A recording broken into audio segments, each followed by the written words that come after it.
Afrika Mashariki imetimia saa 12 kamili asubuhi sawa na saa 11 asubuhi Afrika ya Kati na katika baadhi ya maeneo ya maziwa makuu. Hujambo msikilizaji, Jumanne leo ya Julai 28. Mimi ni Skola Kisanga na karibu katika Amka na BBC. Katika matangazo haya Amka na BBC asubuhi hii, Rais Emmanuel Macron anasema kwamba moto wa nyika unaoendelea nchini humo ndio mgogoro mkubwa zaidi unayokabili Ufaransa tangu vita vya pili vya dunia. Umoja wa Mataifa wasema dunia iko katika hatari ya kushuhudia kuongezeka tena kwa janga la maambukizi ya VVU baada ya ufadhili wa kimataifa kupunguzwa kwa karibu 20% mwaka uliopita. Na tunauangazia mkutano wa masuala ya viwanda kwa nchi wanachama Jumuiya ya Maendeleo Kusini mwa Afrika SADC. Taifa lolote ambalo linategemea watu wengine katika swala la viwanda au teknolojia utalikuta lina sinyaa, halina athari katika nafasi ya kisiasa.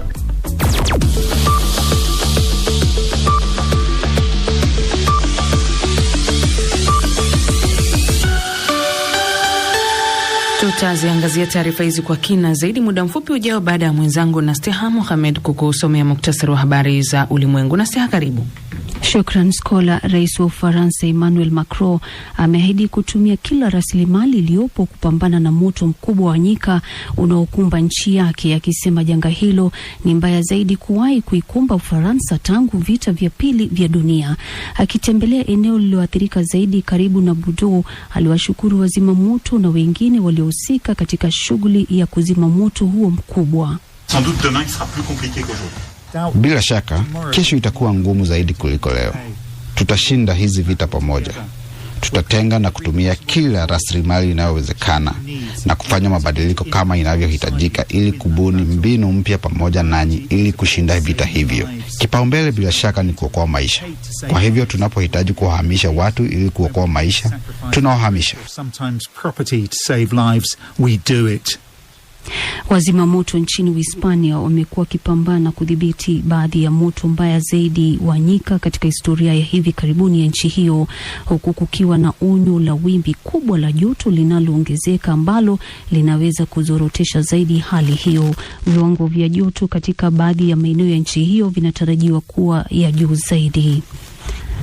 Chad imekuwa nchi ya hivi karibuni kutangaza mipango ya kujitoa katika mahakama ya kimataifa ya uhalifu ICC, huku nchi hiyo ikidai kwamba kati ya mashauri 13 yaliyoanzishwa tangu mahakama hiyo kuanza kufanya kazi mwaka 2002, 9 yanahusu mataifa ya Afrika. Florian Kaijagi na maelezo zaidi. Chad inajiunga na orodha inayoongezeka ya mataifa mengi ambayo yanaituhumu mahakama hiyo ya ICC kwa ubaguzi, huku ikistaka nchi za Afrika kuimarisha mifumo yao ya sheria ya ndani badala ya kutegemea mahakama za magharibi. Kwa mujibu wa serikali ya Chad, ni kwamba mahakama hiyo ina ubaguzi dhidi ya mataifa ya Afrika. Burkina Faso, Mali na Niger nazo pia zimeanza mchakato wa kujitoa kutoka mahakama ya ICC ambayo inawashtaki watu binafsi kwa makosa ya hatia za kivita na makosa dhidi ya binadamu. Wakati huo huo, Umoja wa Mataifa umesema uamuzi wa Venezuela wa kujitoa katika mahakama ya ICC wiki iliyopita unatia wasiwasi mkubwa na utazidisha utamaduni wa kutoadhibiwa kwa ukiukaji wa haki za binadamu. Na shirika la Umoja wa Mataifa linalopambana na ukimwi UNAIDS limesema dunia ipo hatarini kushuhudia kurejea kwa janga la virusi vya ukimwi baada ya ufadhili wa kimataifa kupungua kwa takriban $3 mwaka jana. Shirika hilo limesema ufadhili ulipungua hadi takriban $7 bilioni, ikiwa ni kiwango cha chini zaidi kuwahi kushuhudiwa katika kipindi cha miongo 2 iliyopita. Hii ni BBC.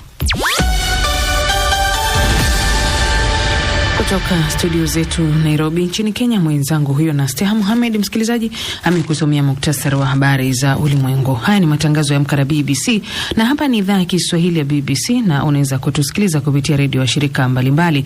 Nchini Tanzania tusikilize kupitia Radio 1 kule Dar es Salaam, Radio Free Africa Mwanza, Radio 5 Arusha na Loliondo FM. Kenya ni pamoja na Nyota FM na Pamoja FM. Uganda kuna Voice of Busoga, Radio Kitara na Voice of Muhabura. Jamhuri ya Kidemokrasia ya Kongo, Radio Muungano kule Beni na Lizard Radio. Internet katika bbcswahili.com. Msikilizaji, matangazo ya pia yanakujia moja kwa moja kupitia ukurasa wetu wa Facebook na YouTube. Rambaza tu andika BBC Swahili. Kwa mara nyingine karibu, mimi ni Skola Kisanga. Rais wa Ufaransa Emmanuel Macron anasema kwamba moto mkubwa wa nyika unaoendelea karibu na mji wa Bordeaux ndio janga kubwa zaidi linalokabili Ufaransa tangu vita vya pili vya dunia. Ameahidi kuelekeza rasilimali zote zinazopatikana ili kudhibiti moto huo. Wakati huo huo, huduma za dharura nchini Hispania pia zinapambana na baadhi ya mioto mibaya zaidi ya nyika ambayo nchi hiyo imekumbana nayo karibu miongo kadhaa. Moto huu unatarajiwa kuongezeka kwa kasi kutokana na wimbi la joto kali linalotarajiwa kuikumba nchi hiyo katika siku zijazo. Taarifa zaidi huyu hapa tena na Steha Mohamed. Ndivyo hali ilivyo nchini Ufaransa, huku wafanyikazi wa dharura wakiendelea na juhudi za kuzima moto wa nyika unaoendelea kusambaa kwa kasi. Meya wa mji wa Bordeaux amesema mamlaka zinajiandaa kwa hali yoyote ile, huku moto mkubwa ukiripotiwa kufika umbali wa takriban kilomita 15 kutoka mji huo ulioko kusini magharibi mwa nchi. Thomas Gaznev ni meya wa Bordeaux. Moto ukifika mji wa Bordeaux, ina maana kwamba tutalazimika kuwahamisha angalau watu milioni 1. Hii inaonyesha jinsi gani moto huu ni mkubwa. Hii ndio hatari kubwa zaidi ambayo hatujawahi kushuhudia nchini Ufaransa. Utakuwa moto wa karne. Rais wa Ufaransa Emmanuel Macron alipotembelea eneo lililoharibiwa na moto katika jimbo la Gironde alisema nchi hiyo inakabiliwa na moto mkubwa zaidi tangu vita vya pili vya dunia. Takriban watu 220,000 wamehamishwa nchini Ufaransa, huku zaidi ya watu 100,000 wakihamishwa nchini Hispania ambako moto unaendelea kuwaka bila kudhibitiwa magharibi mwa Madrid. Joto kali linalotarajiwa Jumanne linaweza kusambaratisha juhudi za kudhibiti moto huo. Rais Macron amesema moto katika eneo la Lande umedhibitiwa, lakini mapambano ya moto yanaendelea katika jimbo jirani la Gironde. Ingawa wazima moto walipiga hatua siku ya Jumatatu na kuboresha hali, alionya kuwa joto linatarajiwa kuongezeka tena na upepo bado unaendelea kuvuma, hivyo akawataka wananchi kuwa waangalifu. Wakati huo nchi jirani ya Hispania inaingia siku yake ya 5 ya hali ya dharura ya kitaifa kutokana na moto mkubwa wa nyika unaowaka magharibi mwa mji mkuu Madrid. Kitengo cha BBC Verify kimekuwa kikichambua picha za satellite zinazoonyesha jinsi moto huo ulivyoenea magharibi mwa Madrid, ambapo hadi sasa umeadhiri zaidi ya hekta 27,000.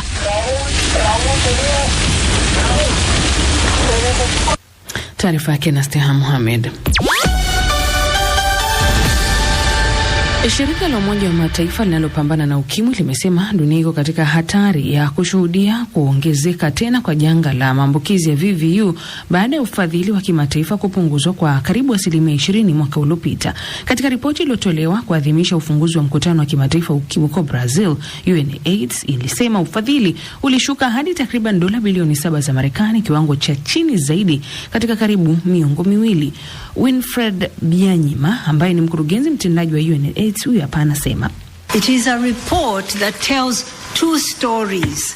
Ni ripoti inayoonyesha mambo mawili. Ya kwanza ni kuhusu maendeleo ya kisayansi, na pili ni onyo kwamba kuondolewa kwa misaada inaleta kukosekana kwa usawa kuna kuathiri haki za binadamu na kuweka maisha katika miongo kadhaa hatarini. Together they are putting decades of progress at risk. Mkurugenzi mtendaji huyo wa shirika la kimataifa la kupambana na ukimwi UNAIDS anasema kwa sasa matakwa ya kisiasa ndio yanayoamua namna ya kupambana na virusi vya ukimwi na si masuala ya kisayansi. The question is no longer whether we can. Swali sio tena kama tunaweza kumaliza ukimwi. Swali ni je, tunachagua kumaliza ukimwi? Harakati za kupambana na ukimwi kwa sasa hazikumbwi na changamoto za kisayansi, bali zinakabiliwa na kukosekana kwa usawa kutokana na msukumo wa kisiasa. Kama tunatokomeza ukimwi, haitaamuliwa maabara, basi ni matakwa ya kisiasa.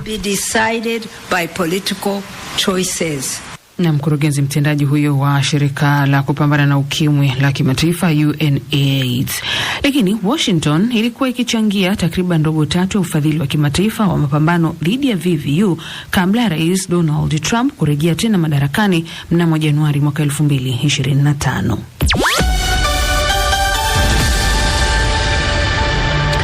Na tuangazie taarifa nyingine kuhusiana na jaji wa mahakama moja huko Marekani ameamua kwamba mwanamuziki nchini humo anayejulikana kwa jina la David the Number 4 atashtakiwa kwa mauaji kuhusika na kifo cha msichana mmoja. Uamuzi huu ulitolewa baada ya ushauri kusikilizwa katika hatua za awali kwa siku 5, ambapo waendesha mashtaka huko Los Angeles walihoji mashahidi kadhaa na kuonyesha ushahidi wa picha, huku familia ya Celeste Rivers mwenye umri wa miaka 14 ikishuhudia. Zaidi na Florian Kaijage. Nyota huyo ambaye jina lake halisi ni David Anton Burke anatuhumiwa kumuua msichana huyo ambaye mabaki ya mwili wake yalikutwa Septemba 2025 ndani ya gari aina ya Tesla lililosajiliwa kwa anwani yake. Burke mwenye umri wa miaka 21 ameyakana mashtaka ya mauaji na unyanyasaji wa kijinsia dhidi ya binti huyo. Kusomewa mashtaka rasmi kwa Burke kumepangwa kufanyika Agosti 31. Kesi hiyo inatarajiwa kuanza ndani ya siku 90 kuanzia tarehe hiyo. Waendesha mashtaka wanadai kuwa Burke